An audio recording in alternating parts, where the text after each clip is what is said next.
Hello, everybody. Welcome to the Buckeye Weekly Podcast. I'm Tony Gerdeman here currently with Kevin Noon. Kevin, how's it going?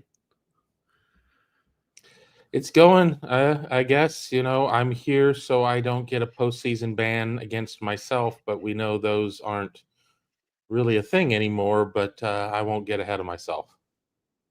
Yeah, postseason bans are apparently no longer a thing unless you are Akron, who received a postseason ban this year, just a few months ago for having a low APR score. So while we know the NCAA doesn't want to hand out postseason bans, we also know that it's not something they no longer do. They will still do it.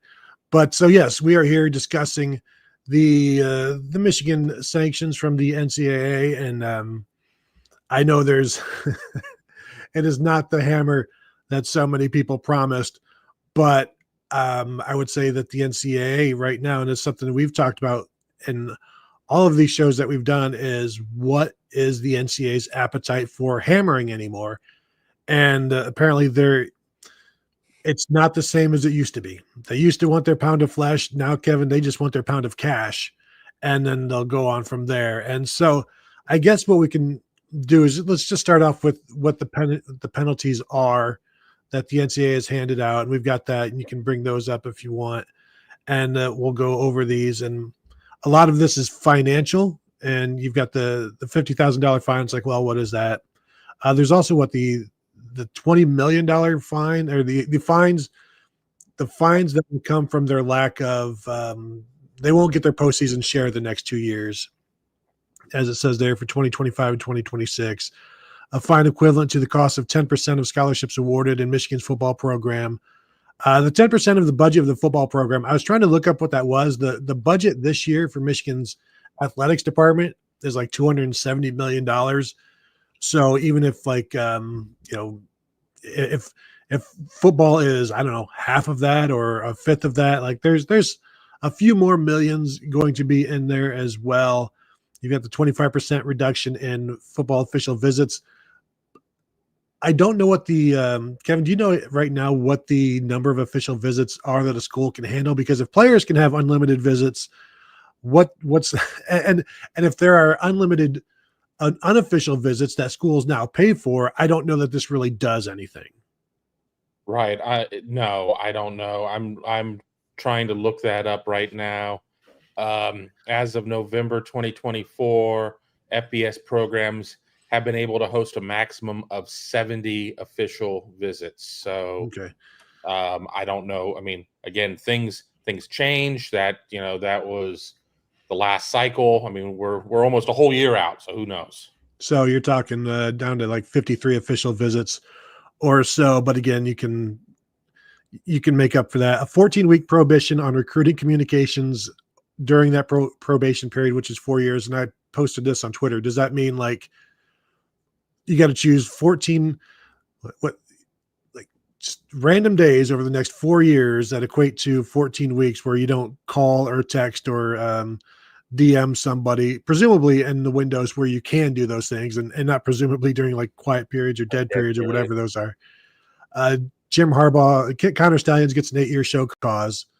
Jim Harbaugh gets a 10-year show cause, which will begin in 2028 because he's already in the midst of a 4-year show cause, which gives you an idea of the level of corruption. One could argue of Jim Harbaugh's time at Michigan. 14 years. I posted this on Twitter as well. Dave Bliss, the incredibly crooked and dastardly and disgusting former Baylor basketball head coach, got a 10-year show cause for all of his shenanigans back in Baylor a while ago. So this is Jim Harbaugh. The NCAA views him commensurate with what went down there. Denard Robinson gets a 3-year show cause. And then Sharon Moore gets 2 years on his 2-year show cause, gets his 2-game suspension, which we assume will be games 3 and 4, and then is supposed to be suspended for the season opener next year, which reportedly was going to be in Germany with Western Michigan. So we'll see if that happens, if that continues to go through. So there you go. I see a bunch of stuff going on in the chat. Robert Howard. We have some super chats too. Everybody really active. Let me get rid of that. There we go. So yeah, just thanks, Robert Howard, gifting 20 Ohio State football memberships here at Buckeye Huddle. Always appreciate that. And since this show is for the people, let's just go ahead and get through these super chats. And this is the real question, Kevin. How many postseason bans will Central Michigan get? I will set the over under at 3.5. I'm going to take the over because we've always joked that the NCAA doesn't want to hammer its big programs, unless it's Ohio State, but doesn't want to hammer that. So, we're not going to hammer Nebraska, but we're going to destroy Incarnate Word's, women's volleyball team, and we're going to bomb them back into the Stone Ages. But, I think here within the show at some point we'll talk a little bit about Connor Stalions and where some of that sits at this point. But thank you for the super chat, Mike Ferguson, who jumps in. Or no, never mind. It was not his. Omar Austin with the next one. No scholarship reductions. Bananas. Yeah, and this is what the NCAA put out in their one of their releases. The NCAA membership, after they talk about why there's no postseason ban, and we'll get to that. Similarly, the NCAA membership has shifted from scholarship limits to roster spots. The NCAA membership has not yet determined whether roster reductions will replace scholarship reductions as a core penalty, and the panel did not want to prematurely make that decision on behalf of the membership. Instead, the panel adhered to the percentage contemplated for level 1 aggravated scholarship reductions, but converted the penalty to the financial equivalent of what would have been scholarship reductions. So again, penalizing the rich by making them pay money is not actually a penalty.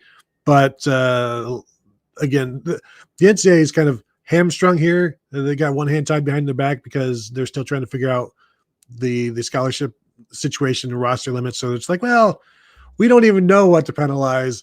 And then they also do the same thing with their postseason ban. It's like, well, we don't want to. Yeah, sure. The old NCAA would have done so, but we're the new NCAA, and we don't want to go back to our old ways. We're going to show you our math, though. We're going to tell you that this is what we would have done in before. Normally we would have gotten the paddle, and you would have a sore butt. But now new age, whatever. We're just going to sit there. It's all about the Benjamins at this point, and yeah, I mean they could just put out an email to their super donors or whatever, and without even I just saw Mr. Beast do a live stream that got $12 million. It all go into charity. $12 million during a live stream. You don't think that Michigan could not do something where it's going to be able to get its 20, 30, whatever this may add to pay no attention to what the number is. We're never going to tell you what the number is. With all these, steps and half steps of how the fine is supposed to work out. Sharon Moore could do a live stream of games 3 and 4 and just ask for super chats the entire time. Probably cover it. Probably cover the ban, the fines there. Raditube super chat. Any thoughts on the NFL enforcing the Harbaugh show cause at their level like they did to Tressel? No, I don't think that's going to happen because right now it wasn't a show cause that the NFL enforced. It was the 5-game suspension for Jim Tressel. Jim Tressel suggested it, and the NFL was okay with that. And then later on, you had Roger Goodell say, "Well, I would have done it anyway." But also at that point, Jim Tressel was a replay assistant, and he was not a head coach. So I don't think there's any way that there would be any kind of penalty for a head coach following him from college because you can't grandstand on a head coach the way you can on an replay official who you don't even see. Super chat from Murphy Serafino. We all knew nothing was going to happen, right? I allowed myself maybe up until like a week ago to be like, well, I think it's going to be more. I thought that Sharon Moore was going to be suspended 6 games. I thought that maybe we might, and it'll get into the next super chat that we have from Raditube here in a second. I thought we might see some games stripped from the record, but I guess this is all on brand. I mean, we're talking about the same organization that had North Carolina dead to rights in its academic fraud case, and that was still several years ago. Couldn't do that. Had Miami dead to rights with Nevin Shapiro. Couldn't do anything with that because they overreached. Well, now you have a timid NC2A that, we can sit there and talk about Akron's postseason ban. That's APR. That was something that was just automatically kicked in. That was not, there wasn't a council of infractions that decided we're very, very mad at Akron. We're gonna keep a team that won't sniff the postseason out of the postseason. So to Murphy's point, I think as we started to learn that this was coming at this point, I started to really temper my expectations. Well, and again, as I started out the show, that was always my question: is what was the appetite for the NCAA? And they spelled it out, and we can go ahead and get into that before we get into the next super chat. In terms of like, yes, the NCAA said previously we would have done multi-year bans. They even wrote that in the in some of their rulings that they would have done a multi-year postseason ban, but the NCAA and the associated conferences and commissioners have decided in recent years that, hey, let's go easy on penalizing the current players for the past infractions. And this is something that Tom and I have talked about, where the Michigan side of things is, well, you can't punish the future. And then by the time you get to the future, it's like, well, that was all in the past. So it's like, who can you punish in all of this? And the NCAA is like, well, you can just, I guess we'll punish the purses and the pocketbooks and the wallets and things like that, because again, and you can punish the coaches that are no longer there, and the slightly less punishment for the coach that still is. And then to this from Raditube, the why not vacate some wins? That would have been easy enforcement, right? Throughout the entire findings, the entire PDF document, I was like, did they even talk about vacating wins? So I do a Control F, vacating, whatever. There's no mention of that, which surprises me, because if you have found that there is cheating, then in an attempt to win those games, and you clearly there was cheating because the NCAA said there was cheating, and there's attempts to hide evidence, so there must have been cheating. Why not vacate those games? And I assume that that's going to be part of the questions in the NCAA's question and answer with the media later on. Kevin, what's your thought? Because I'm puzzled as to why that's was never even mentioned in their findings, because they talk about why they didn't do this and why they didn't do that. Why was that not part of the thing? Right. I don't know why they sat there and they talked about, well, here's why we're not doing postseason bans. But, to Raditube's point, yeah, it would be very easy to go after the people who were involved in this. And, to even counterpoint, not to derail things, but to even counterpoint that a lot of people were still part of the 23 and the 22 and the 21 teams. And it's not like this has happened in a vacuum. You went to Michigan with your eyes open, knowing that you're going to a program that is under investigation, that all of this is going on. Granted, what's being tried in the court of public opinion may be different than what's being tried in Indianapolis. But, I don't know why it wasn't put there, because they surely have not had a hard time in the past vacating games. Ohio State knows that. But as I've told everybody, I've had a lot of people reach out to me on social as this stuff started really kind of breaking a little bit before 11 o'clock Eastern. And I'm just like, we're in a different era. They're like, it's not even 15 years. I'm like, well, Taylor Swift has a different era, every couple of years? We're in a different era right now. And it is the light touch era. And the NC2A, it really feels like it's taking a light touch to things. I mean, I don't know. I still don't have a great answer as to why they came to some of the decisions they did, other than the fact of, well, we want to clear this off our docket. We want this off our docket. Let's just get it done. Nobody's going to be happy anyway. But if you're sitting in the Woody right now, you think Ryan Day is happy with this? And again, let me preface. Ryan Day needs to beat Michigan on the football field. He does not need to beat them in the courtroom.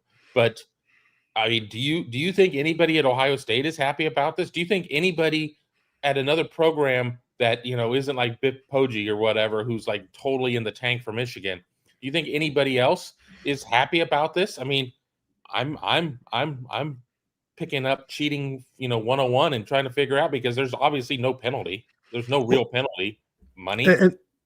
Yeah, exactly. And again, penalizing the rich by making them give you money is whatever. So this is from the NCAA's actual full findings on why there was no postseason ban. And the first sentence is incredible because it says a postseason ban is required in this case. Oh, well, that's fantastic. Let's tell me more. And so it says a postseason ban is required in this case. Michigan's case is level 1 aggravated. See bylaw 19.12.7.1. Sorry, Tom. Tom will be here eventually, which establishes that postseason bans are reserved for level 1 cases that lack exemplary cooperation and shall be prescribed in level 1 aggravated cases. Michigan is also a repeat violator. See bylaw 19.12.6.2. Identifying that repeat violator status is sufficient grounds to prescribe a postseason ban, even in cases where the institution earned exemplary cooperation. So you got 2 reasons for postseason bans here. Given those facts, a multi-year postseason ban would be appropriate. But there's more.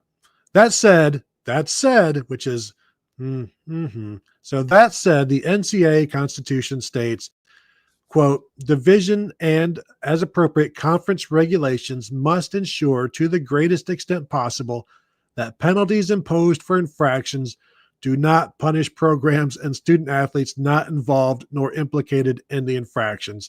See NCAA Constitution 4-B-4. The panel determines that a postseason ban would unfairly penalize student athletes for the actions of coaches and staff who are no longer associated with the Michigan football program.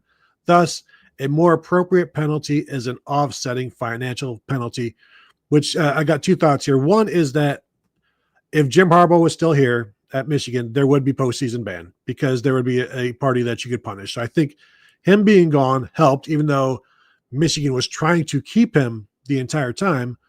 Secondly, the ability with which players can freely move means they aren't penalized the way they used to be. So if they don't want to be penalized, they can go play somewhere else. They can go jump ship and go somewhere else where they're not under a postseason ban. So it's if you don't want to punish the players that are already there, you give them the freedom to move, which they have. No, I agree. I mean, if it walks like a duck and it quacks like a duck, I mean, there's 2 steps into an old theory, and it's probably a duck. But no, according to the NC2A, it's not. I go back to my earlier point. If you are a freshman at Michigan, even a second-year player, you went in with your eyes open. There's no way. I mean, I know that, they try to recruit, through Brandon Collier's PPI recruits, overseas. Those are about the only people I'm going to give an excuse to that they maybe didn't know what was going on. I think anybody else, especially if you're trying to make a decision of where you're going to take your talents for the next 3 to 4 years, it was, should be blindsided by the fact that this was a program that was, getting called on the carpet or whatever. So I don't know. We've got a lot of generous super chats, so Let's do them. Let's keep going through them. We got to knock them out while I'm here because I keep us moving.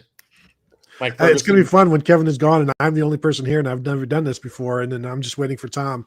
But I know enough to get us in trouble. So let's just say that. Well, I know how to ask for where the bathroom is in Spanish. Yeah, something baño. The fines will continue until morale improves.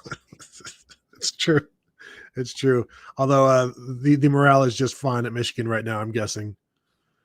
Stephen Light, the entertaining part of all this is that Michigan men are proud of their cheating. That's the quality of their program. There certainly are a lot of people out there that are like, see, I told you that there was nothing there.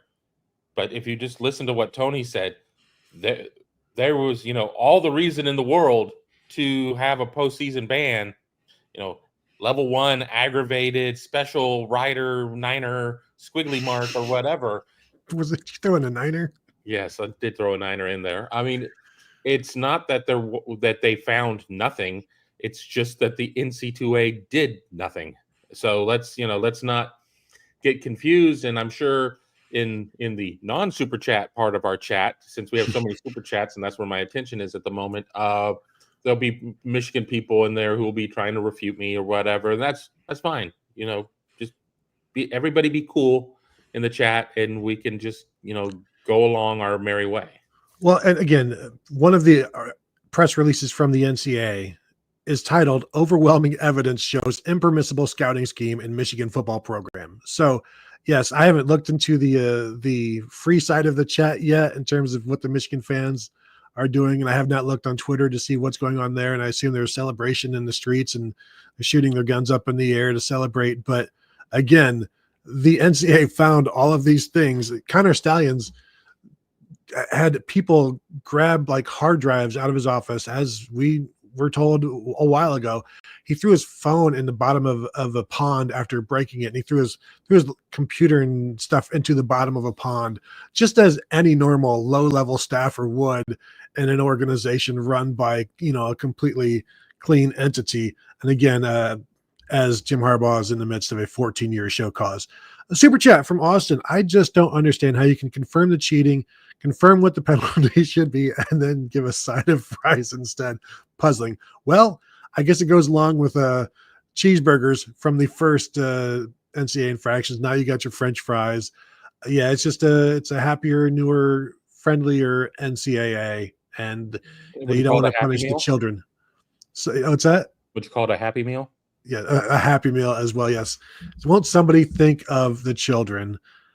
TK super chat. The NCAA postseason ban is required in this case, but there is no postseason ban in this case. Yeah. Ryan Dawes, thank you, Ryan Dawes, for the super chat. I'm not mad. I'm just disappointed. I bet there's a lot of people that are mad as well. Robert Howard super chat. I've never been a Hammer guy. I didn't care too much either way. It isn't my team. I'm honestly just glad it's over. I never trusted the NCAA to do the right thing. Now it's on to Texas. I think that's a very good attitude to have. We can all move on. Our long national nightmare of wondering when it's going to happen and having an idea is over. Now you can move on to Texas, and you can continue to distrust the NCAA. Adam K., is there any grounds for Ohio State to petition the NCAA for reinstating the 2010 wins and Sugar Bowl title?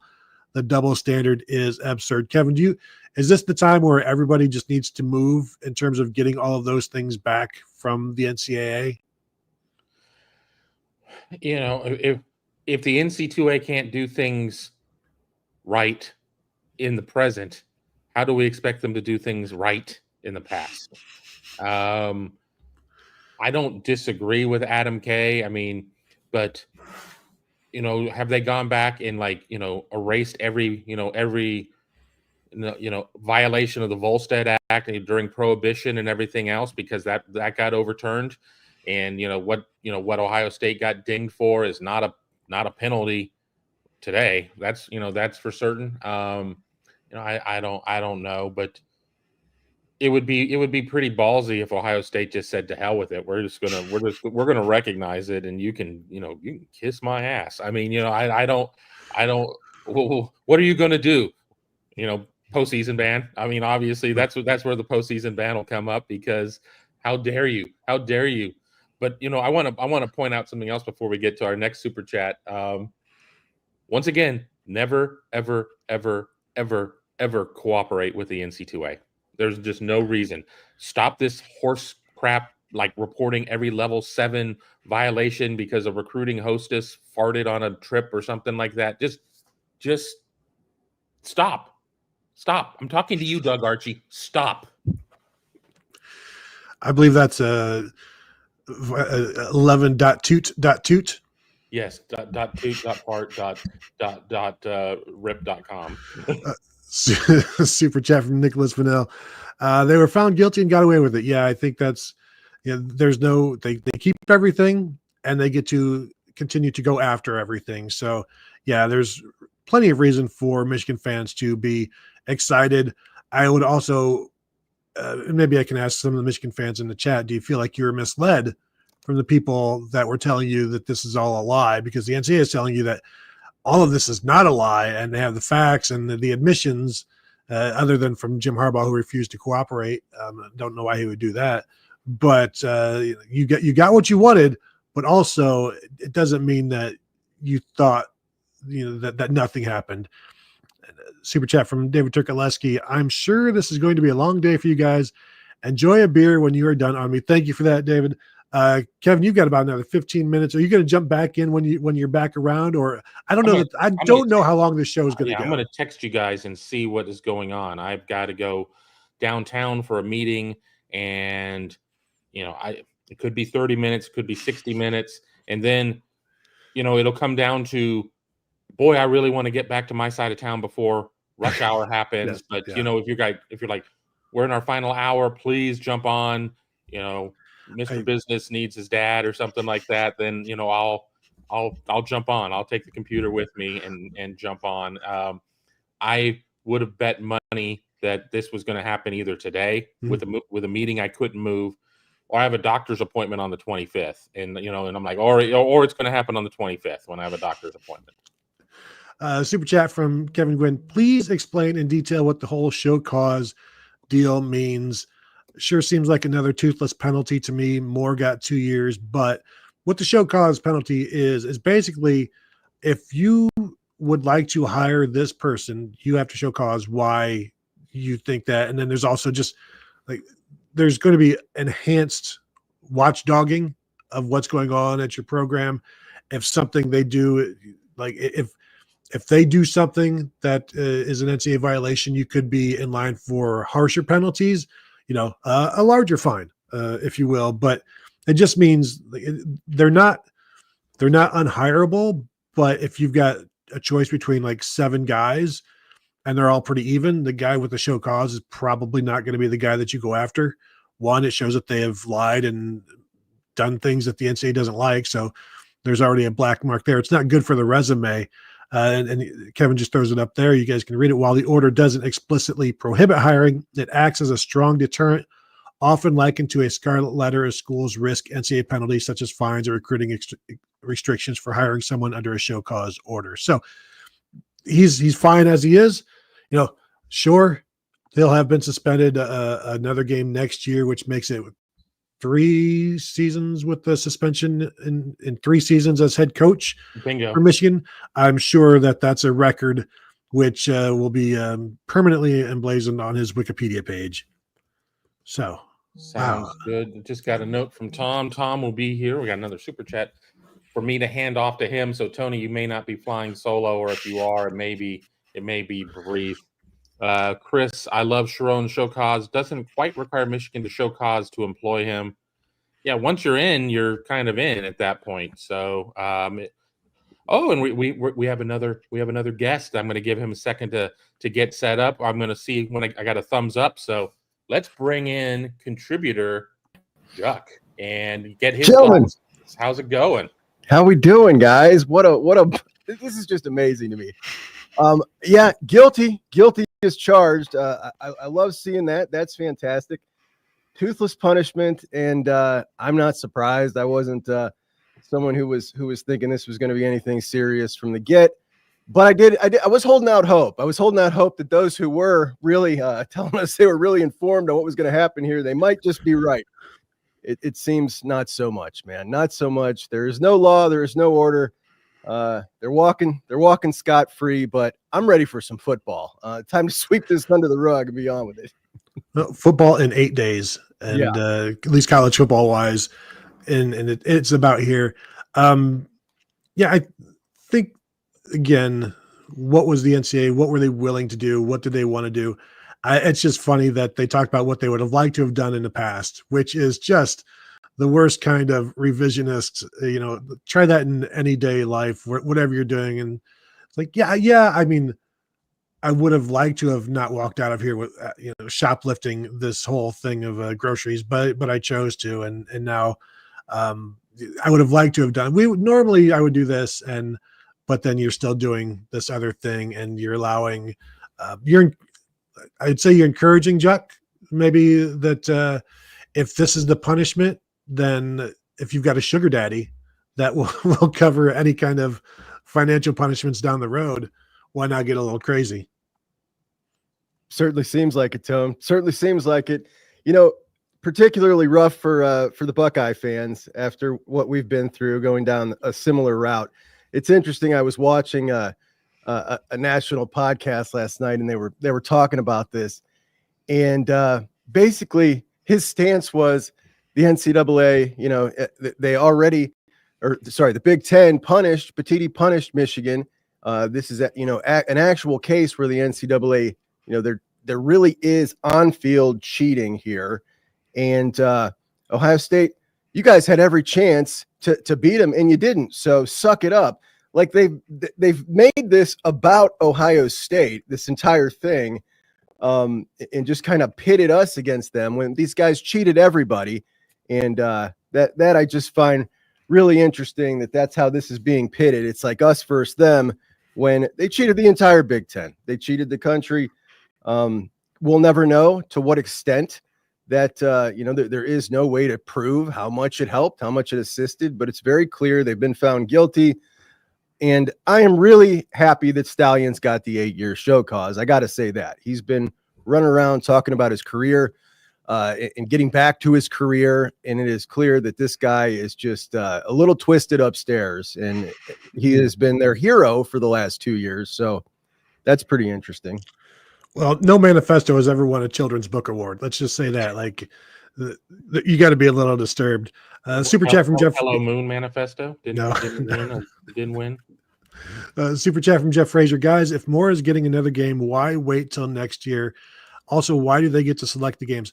I'm confused as to why it's pushed to next year as well. I don't. Clearly, Michigan has a history of 3-game suspensions for their head coach, so this would be nothing new if they wanted to do that with Sherrone Moore. But the NCAA allowing games 3 and 4, we assume, is interesting. But I don't understand why the next one gets moved to next year. That's bizarre. And again, maybe if there's some question and answers with the teleconference that takes place at 1, we will see, because that's a question I'd like to have answered. Another one, why no discussion, or what was the discussion for vacated games, and just see what they have to say about that. Super chat from Robert Howard. So I wonder if this is massive enough for everyone. And it's crazy because some of the people that were touting, at least one of the people that were touting a hammer, was talking about how they had source on the Committee on Infractions. That's crazy. and even crazier that the information you got from that source that was on the Committee on Infractions was wrong. Like, wouldn't they have told you that, here's probably what's going to happen? Because again, I'm talking to these people every day. I'm part of the Committee on Infractions. We're talking every day, and there's just no appetite here for anything. Like, yeah, normally, sure, hammer. But right now, all we got rid of our hammers. We don't even screwdriver. We use the butt of a screwdriver if we need to hammer a nail. We do not have hammers anymore. And but no, that didn't happen. Yes, a lot of touting of the hammers, and then also Michigan fans celebrating that there's no hammer, and yet we're right in the middle of the NCAA said you did all of this stuff, and there was cheating, there was a complete lack of compliance, a failure to monitor. Juck, even one of the things that they said is when the NCAA came in, they wouldn't even welcome the NCAA into the football building. So I don't know if that means they weren't allowed in. They didn't. They had to knock. They were like, you're not welcome here. Security. I don't know what they did. But overall, well. He can read the super chat after he says hello. Hello. Hey, I was in a meeting all morning. Anything of interest happened this morning? No. So, okay. Well, I guess I'll see you guys later then. What's it? We'll get to the super chat in a second, but how hectic has it been trying to read through what's going on and have an informed opinion for the people? Are you all caught up on everything that has happened? Well, I read the NCAA's release, and if you read the headline, it's like, oh boy, that's quite a statement. And you read through, and it's like, boy, they're saying a lot of the stuff we've been saying for a long time. And you get to the punishments, and it's like, did you think right up there? Did you see the thing up there that you wrote up there? It feels like this feels like the the meme of the drawing of the horse where it starts and it just kind of goes maybe this is one of those projects where you write the first chapter of the book and then someone else writes the second chapter of the book, but they don't necessarily have to have read the first chapter of the book. It was fascinating. It's not out of line with what we had talked about. We had, in terms of like, here's the broad spectrum of penalties they could face. And, I think we had thought at most probably either a vacating of wins or some kind of a forward facing thing. It sounds like the forward facing thing was what was much more likely to happen. But as they said, well, that wouldn't be fair to the new children because the old children have all been fired. So now you can't, which that's what they kind of say. But it does feel like there's a little bit of a disconnect between what they acknowledge happened and then what they are planning to do about it. Would you like to touch on this super chat? So Mike Ferguson says, can we please do a Tom or dives for the phone on live stream presented by Grateful Griddle? So am I diving for the phone on? I didn't say I understood it. Okay. I'm confused. I felt like I missed something from earlier. No, there wasn't. There's nothing that really made reference. I just saw Tom Orr and Grateful Griddle, and I was like, well, and I just saw Tom pop into the green room. I'm like, we're gonna hold off on this one until he's here. Well, if you're planning your next event, you know what you should do. You should make it unforgettable with Grateful Griddle because it's Columbus' favorite food truck, and they're serving up smash burgers, gourmet sandwiches, and good vibes. You too can book your catering today at GratefulGriddleOH.com. So, Tom, I don't know if you heard me reading the NCAA's statement about a postseason ban being required. Have you seen that yet? I was just reading through the statement that as a it is sufficient grounds for a multi-year postseason ban. Yes, but Michigan's repeat violator status coupled with its level 1 aggravated case classification is sufficient grounds for a multi-year postseason ban. Which is, we just did a show like a week ago with someone who had researched all the bylaws, and we read all the bylaws. And came to the conclusion that, this is within the realm of possible outcomes. And then you get to the next sentence, which is, however, the panel determined that a postseason ban would unfairly penalize student athletes for the actions of coaches and staff who are no longer associated with the Michigan football program. Thus, the panel determined a more appropriate penalty is an offsetting financial penalty instead of a 2-year postseason ban. So, okay. I'm still baffled why there's no mention or discussion of vacating wins when the entire thing talks about the cheating scandal. Juck, do you want to say something? Yeah, this is really bothersome to me. So there was a big thing, and I remember Josh Pate came out and said, that's a toothless punishment. And I'll tell you what, it wouldn't have been toothless to me. I would have very much been happy if we saw some vacation of wins, especially how much they cherish getting over that 1,000 win mark. I would have been pretty satisfied with that. They don't even mention it. It doesn't make any sense to me. Like that to me, if you don't want to punish the players, and I'm with Kevin here, I think that's ridiculous to go that route. There has to be some kind of punishment here that has teeth to the program, but to not consider that as an option and not even mention it in their decision here seems a little bonkers to me. Tom? Yeah, if you look at what would be, if you look at this as, okay, this played a direct role in on-field competition, and we can pull up the stats on Michigan's record on the field for those 3 seasons as compared to the 6 seasons before and the 1 season after, but also their record against the point spread, where it's these are, this is what the people who know the most about this think. And boy, you really outperformed it, but only in this 3-year spread. So if you're looking at the on-field impact of this is about as clear as it could possibly be. So it does feel like, if they had just vacated the things, everyone would have said, well, that's toothless punishment. I remember watching that game. It's the same stuff that Ohio State fans said when they vacated the 2010 season, where, guess what? When we talk about the last kickoff return in Ohio State football history for a touchdown, we talk about the kickoff return in the 2010 Ohio State Michigan game, because guess what, we were all there, we all saw it happen. It's something that if it had happened, you'd have Michigan people going, well, this is toothless, it doesn't matter, we all remember, and that's fine. But also in terms of what did this scandal do, where did it impact it had a very clear, obvious on-field impact.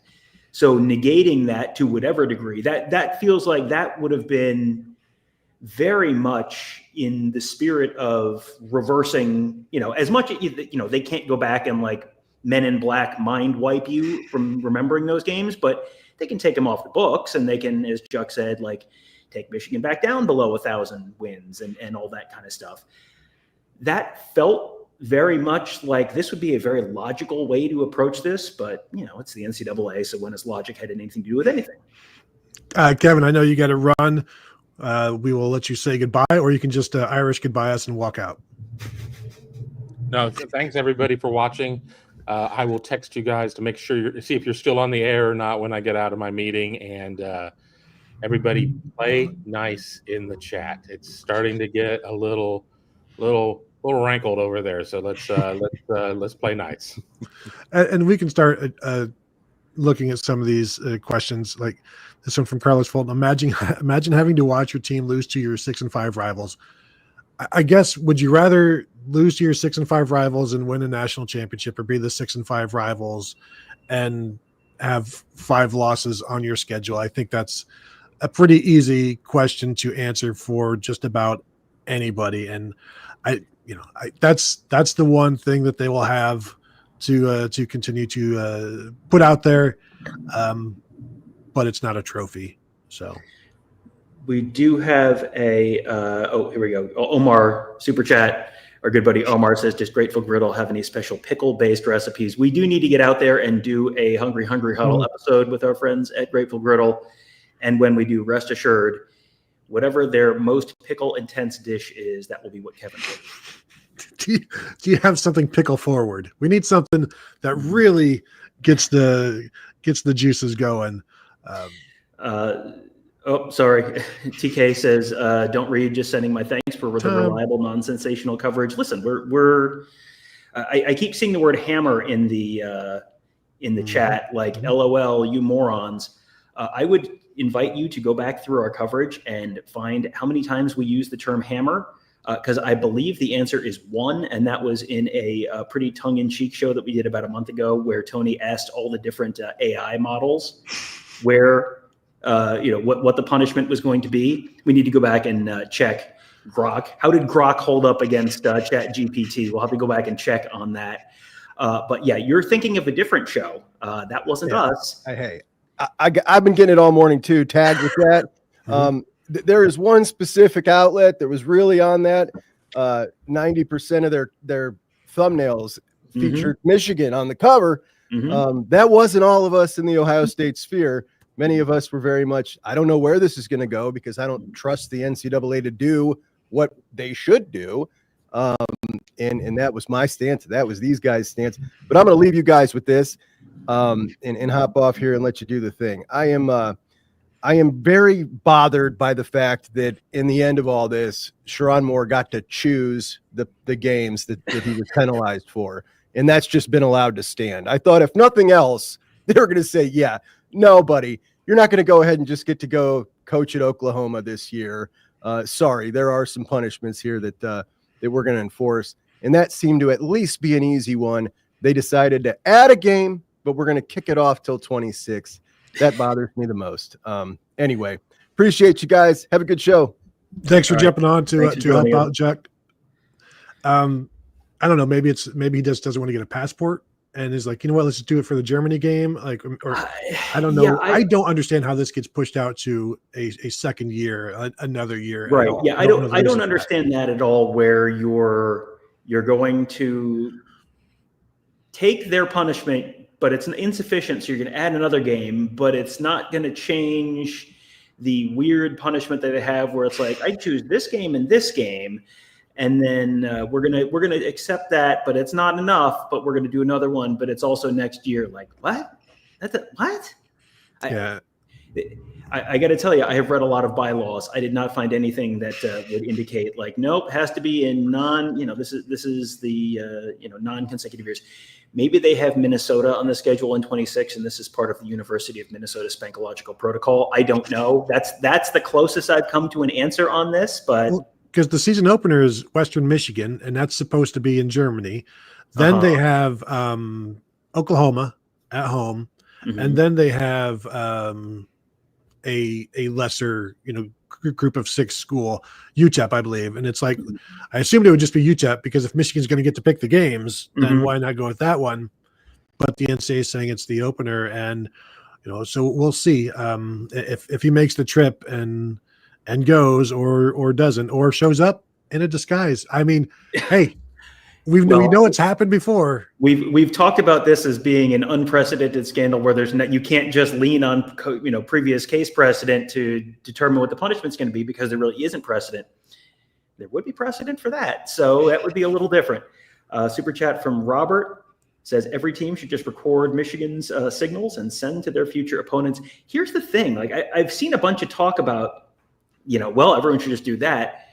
This is like a little bit of a vestige of the past, because now, as a result of this, now you have the helmet communications in college. And now this doesn't work as a thing anymore. It's like stealing someone's semaphore signs, because they congratulations, like the radio has been invented now. So this was a serious enough infraction that you just had the headline that I just read to you and the paragraphs that I just read to you, but you also changed how people are communicating in college football as a direct result of this. And so now you'll have to come up with whatever the next version of this is, hacking into helmet communications. Maybe, I don't know, maybe that's the move.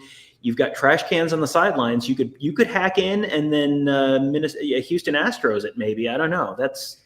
You've got to iterate on. You got to keep move fast and break things in college football. It is interesting that along with the findings that signs were stolen and all of that the NCAA did also approve a rule because of this, and yet they still.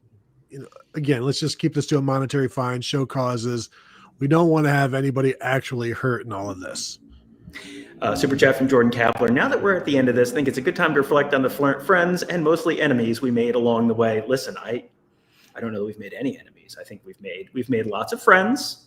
I think we've learned a lot about ourselves. We've learned a lot of bylaws. I think this has been I think you've probably, hopefully, people have learned about who they should and shouldn't listen to on certain matters, and who, may or may not actually have sources on the Committee on Infractions. I mean, it's impossible to say, Tony, but, I think this has been quite a fun journey. And here it is, Tony. It got us through the off season. Now here we are, just over 1 week away from week 0 and 2 weeks away from the season. So, who's the real winner here is my question.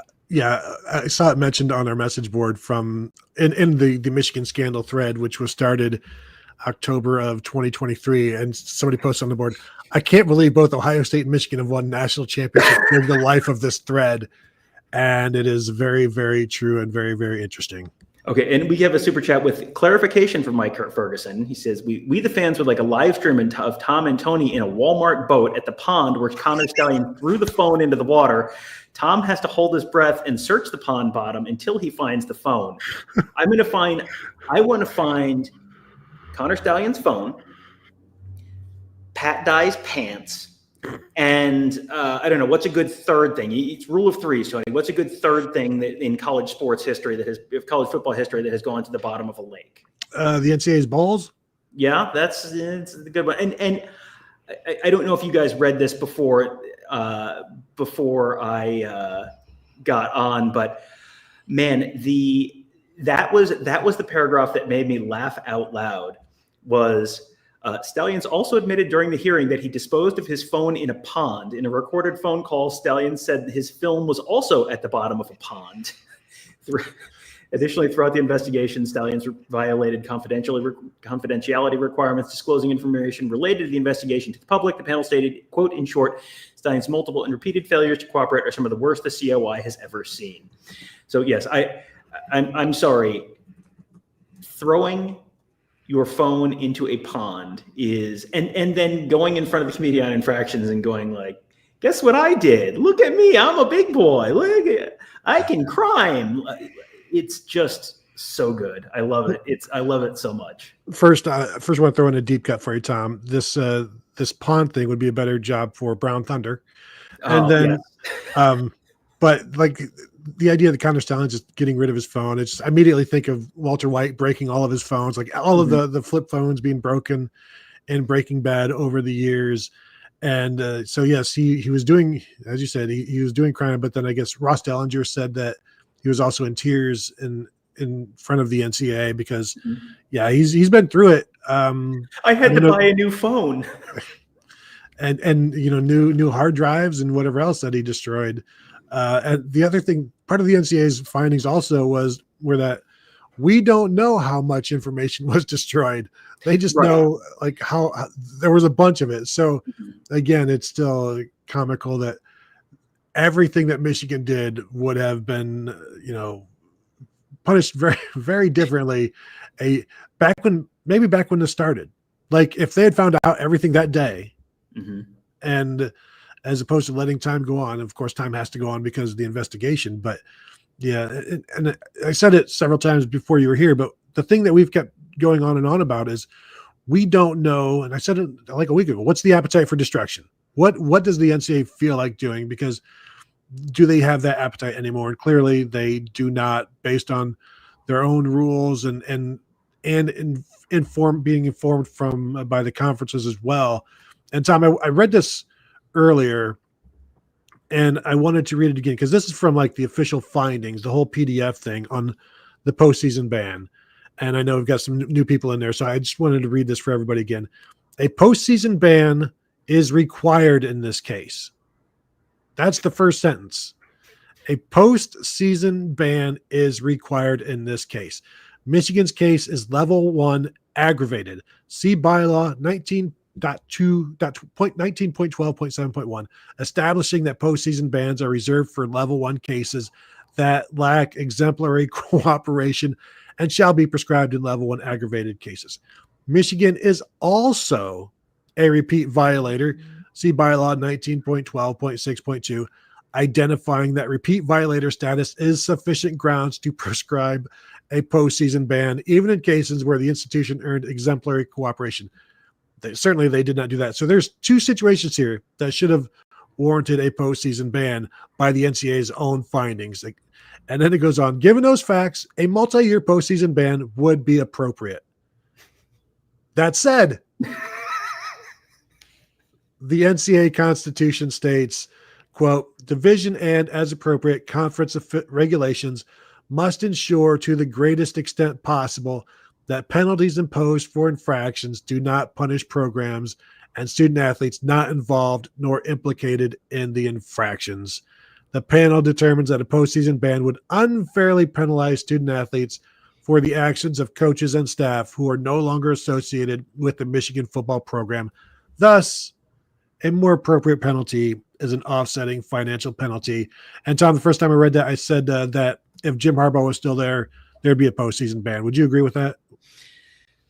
I'm sure they would be arguing that there shouldn't be. Michigan would certainly be arguing that. But yeah, I mean, that's certainly what the NCAA is leading you to believe. Yes. Now, there are lots of other players there. And I think there's also every player on that roster has either signed on since this all broke or had the opportunity to transfer out since this all broke when, and this was not like a big surprise. This is like, oops, pow, surprise. Something happened 2 weeks ago and now you're banned from the postseason this year. That's totally unfair. Like people have affirmatively chosen to be a part of this program knowing that this was a possibility. So I think that might be a little bit of a vestige of a previous age. I guess that guideline is new since 2012 because there were lots of players who were on the 2012 Ohio State team who were not involved in any of those infractions and the coach wasn't there. And, but then, so that's all apparently changed. But yeah, you keep reading this stuff and it's like, I see where this is going. Oops, nope. Twist. And the tailpipe. It's like M. Night Shyamalan is the NCAA director. Like, you think you know what's going to happen, and boom, actually you're dead. Connor Stalions threw his phone into the water at the beach that makes you old. Yes, so there you go. That's it all ties together. Super chat from our buddy Jordan Kapler. Any chance the Mets get a postseason ban from this? And no, to answer the second half of his question here, they are well on their way to self-imposing. I had several people in the OSU beat yesterday wearing red shirts to the interviews, and it was like, this feels like this is directed at me, but I have been a Mets fan for more than 40 years. You can't hurt me. I have it's like, oh, this is one of the worst collapses. This isn't in the top 5 worst collapses I've seen this team have in the last 20 years. Like, not even close. So I see some questions, Tom, real quick. People saying, "Where's the hammer?" Don't ask us. Ask the shows that were preaching the hammer. There are people you can ask. Search Michigan Hammer on YouTube and go ask them. But maybe better off not going in their videos anymore, since now you know how credible they are. I don't know. Sir Eric M.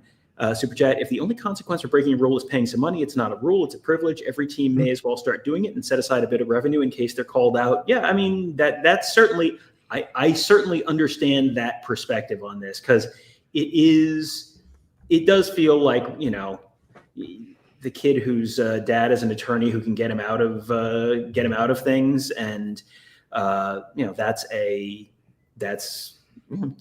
seems, you know, this is not an inconsequential penalty. Like, this is not the penalty that people want. Mm-hmm. This is going to be, I think, if you look at it, this is going to be, in terms of financially, this is going to be one of the biggest penalties probably in NCAA history. But this is not the specific penalties that people were expecting and or hoping for. You know, this, as I said, you read the release and it's like, yes, this is a very serious, significant case, and the penalties are significant, but they're not necessarily going to be consequential in a forward-moving way. So therefore, it's going to be, people are going to say it's a wrist slap, and so, you know, there is certainly a little bit of a disconnect there between those two. I will say Penn State was fined $60 million for the Jerry Sandusky thing. The Michigan penalties, I don't think we'll reach that, but they're going to be significant in terms of the money, mm-hmm. because not only do you give up the 2 years of the postseason money, but 10% of the football budget. And I mentioned this earlier in the show, Tom, the overall athletic budget this year for Michigan is like about $270 million. I don't know what the football portion of that is, probably a good chunk. More than half, certainly. I mean, I would assume you're in the $150 million range, give or take, for Michigan's football budget, I'm guessing. So there's more there, and then there's one other percentage that they had to give up as well. So you're talking hefty fine, but again, couch cushions for major programs with donors and endowments and things of that nature.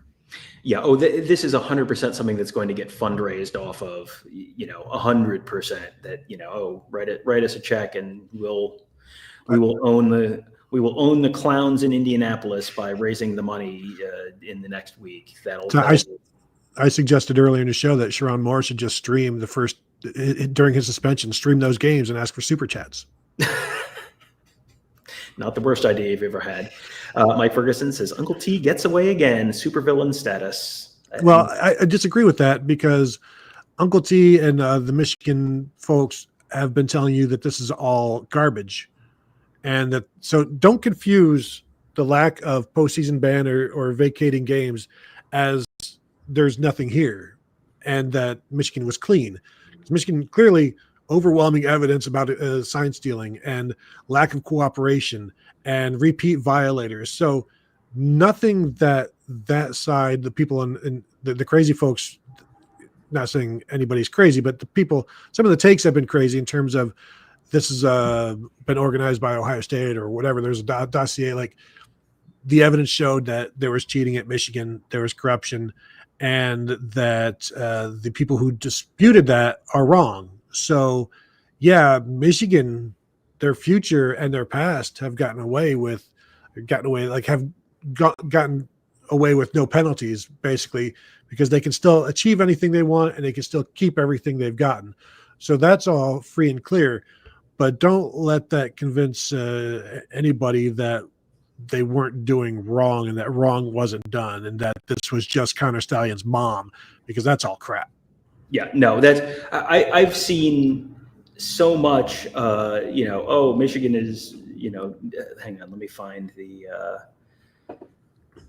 here we go. From Jared, this was a little earlier, said Michigan can no longer stick its nose up and tell everyone how they do it the right way. They got in the mud with everyone else. And there are people who have made a point of telling you that, no, that is not true. And that I read something on a fairly prominent Michigan site last night that was basically they scouted Georgia in advance and they didn't even play Georgia. How could you even say that? And it's like, you can't possibly really be this stupid, right? I mean, it's not difficult to figure out why they were scouting Georgia in advance. And also, it wasn't just Georgia. There's like an extremely clear paper trail that ties them to 40 games, 38 games, something like that. And it was not all Georgia. It was plenty of other teams that were on their schedule, as it turns out. And the NCAA findings say, like, it's overwhelming evidence that they did this. Like, it's like not even a question. This is as guilty as you can be. They're just, they're not taking the punishment route that probably a lot of people were hoping for, maybe. I don't know. And Tom, and those views were from the folks who once brought you 5-6 years ago the idea that online courses were cheating. Yeah. So same site, in fact. Yes. Can you pull up the Phil Steele plus Michigan profile that you had? You remember that? The Phil Steele plus. I need Michigan's record against the spread for 2021 to 2023. If you have that, I can bring up the magazine right here. Okay, I don't have your Phil Steele regular. It's against the spread in 21. They were 10-3-1. 10-3-1. Yep. In 2022, they were 7-6-1. And then 2023 overall, they're 9-5-1, but obviously the latter half of that would, not incorporate Connor Stalions. Okay, so 10-3-1, 7-6-1, 9-5-1. Let's, before we punch up this super chat, bring up this. Hey, gray shirt, which I assume is me. Michigan has never been great versus the spread since the late 80s, and that's because Michigan didn't run up the score like OSU always has done. We'll talk about your grammar later. Sore winners and really sore losers. So yes, to further make the point, Michigan has never been great against the spread, and yet, Tony, in this 3-year span, they were 26, 14, and 3. That's like 2/3. If all you did was just beat Michigan, you'd have won 67% of your bets. On average, you win, if you win like 55% of your bets, you're like a Vegas Hall of Famer. So yes, Michigan has never been good against the spread. And then they were incredibly better than Hall of Fame good against the spread for a 3-year span. Tony, how were they against the spread last year? Did these trends continue? Well, they went back to normal. They were 6-7 against the spread. Really? Yeah. Really? Yeah. Let me just make sure. Yep. 6-7. That can't be right. Anyway, let's get to the super chat from Robert Howard. I joined Buckeye Huddle a couple weeks ago. Haven't really gotten into the forums too much, but I imagine they're especially interesting right now. Promote away, guys. Yes, it is. Our forums have been lively, let's say, for the last week or so, and talking a lot about this. I don't know. I went into a meeting this morning at work and came back, and there were like 12 new pages on the thread just about this. And it wasn't that long a meeting. So yes, it has been an active morning on there, but as we wrap this whole story up at some point today or this weekend or whenever, I will remind you, we are 2 weeks away from a number 1 versus number 2 game inside Ohio Stadium. So I suspect there will be more to talk about in the coming days and weeks. Yeah. And I've been reading all of the NCAA stuff, so I've not gotten to take a look or get too deep into my mentions on Twitter. I know it's, and I'm still like 40 minutes behind on the chat going on here, but a couple of other points, Tom. So before Connor Stalions arrived, Jim Harbaugh's best seasons against the spread, he was 7-6 in 2015, 7-6 in 2019. He was 6-7 in 2016, 5-8 2017, 1-5 in 2020. That's the COVID year. You throw that out.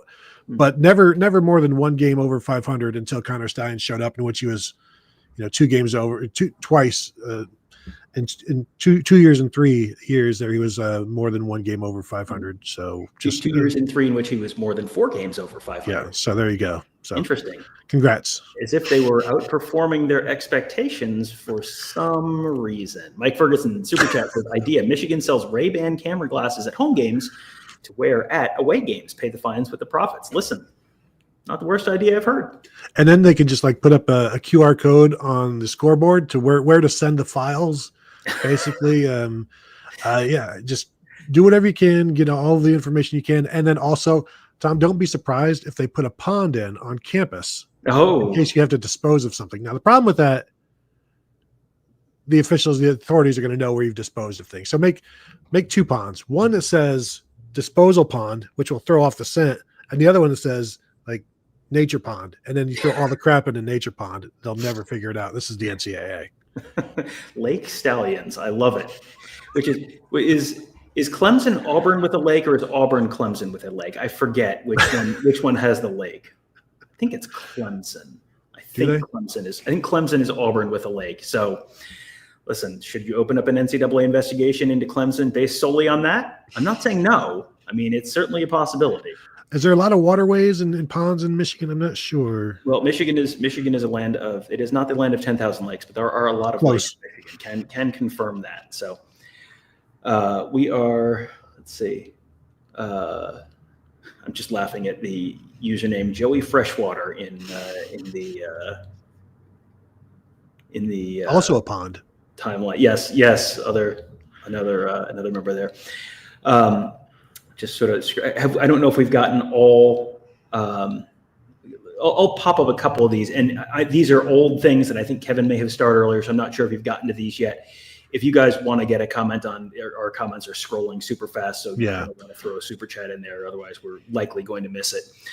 Imut says it's crazy. They basically called Michigan's program dirty top to bottom, then gave them nothing. LOL. And I can't tell if that's. It's a blue and yellow. Avatar, so I don't know if this is a Michigan person or not, but you look at the headline and you read the thing, and then you get to the penalties portion, and it's like, what? Yeah, I'm just looking for one of the parts in all of this where they said even when the NCAA officials showed up to the football building, they were not treated with respect, and it's like everything that Michigan did would have normally resulted in much stiffer penalties, and it's like, well, no. But I think the biggest penalty, other than the money, of course, and like the thing that I think people maybe need to remember in this is, while Ohio State fans didn't get what you wanted in terms of penalties, they got what they wanted in terms of the NCAA telling you exactly what's going on at Michigan, and that yes, they are guilty. And maybe take some solace in that. I don't know. Probably doesn't do much for you. But when your Michigan buddy tells you that there is nothing there, you can point to like all of the findings, even if you don't have all of the punishments that you wanted. I also control F'd Ryan Day's brother and Rico, and didn't see anything on that. No. Which is, well, that would be Ohio State's case. Oh, got it. Yeah. Are you going to ask Ryan Day if he takes any solace in the fact that Sorry, that's a real deep cut. Here's one from JK. Says, crazy to me that Michigan fans are proud. I'd be embarrassed if that was my team, and I'd certainly want a cheating coach removed.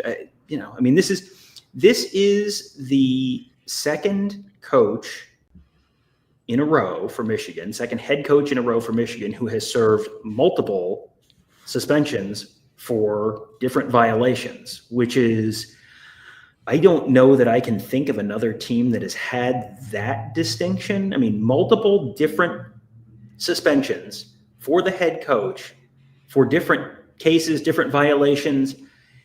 Can you think? I'm thinking back to some of the crazy SEC scandals and the Wild West of the Southwest Conference. I can't ever remember hearing that, or can't ever remember a case where you'd have multiple consecutive head coaches serving multiple suspensions for different violations.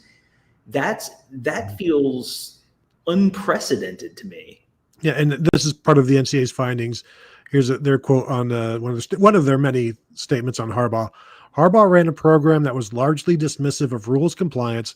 There was little, if any, emphasis on following the rules. To the contrary, his program saw compliance as the enemy, made their own decisions regarding interpreting the rules to their benefit, or outright committed rules violations.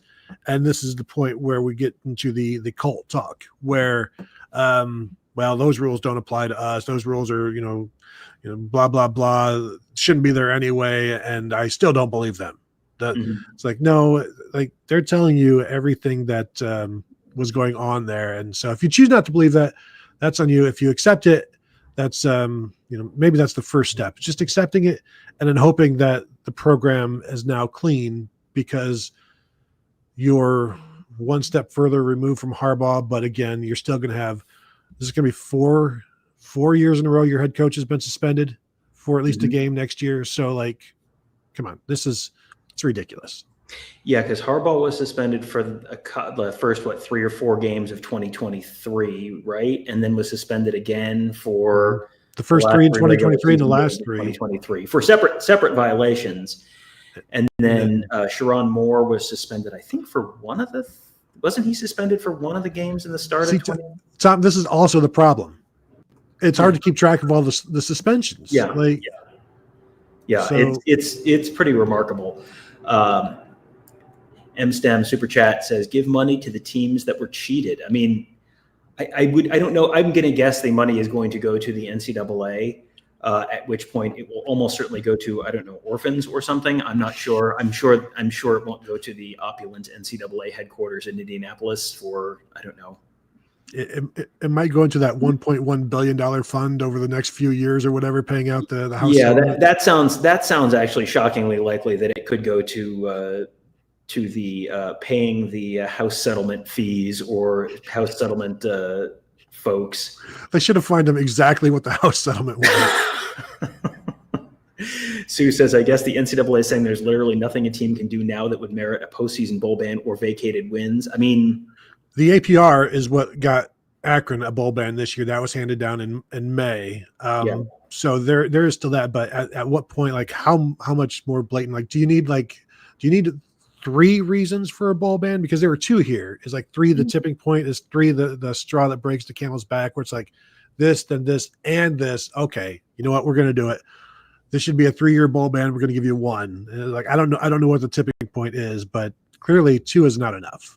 Yeah. I'm just sort of going through here. Boy, there's a lot of comments in here. Let's see. I've made it to 12:19 p.m. in the chat. I'm gonna screw. I'm. Let's see. Just looking through. I think we're. Yeah, let's see. I think people are arguing about whether or not it's summer. Like this, this is turning into the weightlifting forum thing about how weightlifting. You can do it every other day, and how many days in a week you'd be doing it, and it's just like people arguing about whether it's summer or whether you should be at work or. Yeah, it's. I know the committee on infractions call is starting here in a sec. I see in our group chat a couple of people have gotten in, and now my FOMO is kicking in. Okay. Do you want to hop on the call? And I don't have. I'll see if I can grab the link and I think we can. I think we've caught up on super chat, so I think we can probably safely wrap it up at here. Okay. So are we wrapping? Are we jumping off? I think we can wrap at this point. Okay. So do want to thank you all for tuning in on a Friday afternoon. If you have not yet hit the thumbs up, we would appreciate that. And of course, you can continue to find us at BuckeyeHuddle.com. We'll be talking about this. And hey, text us in a couple of weeks as well. So thank you all for tuning in, and we'll talk to you guys later.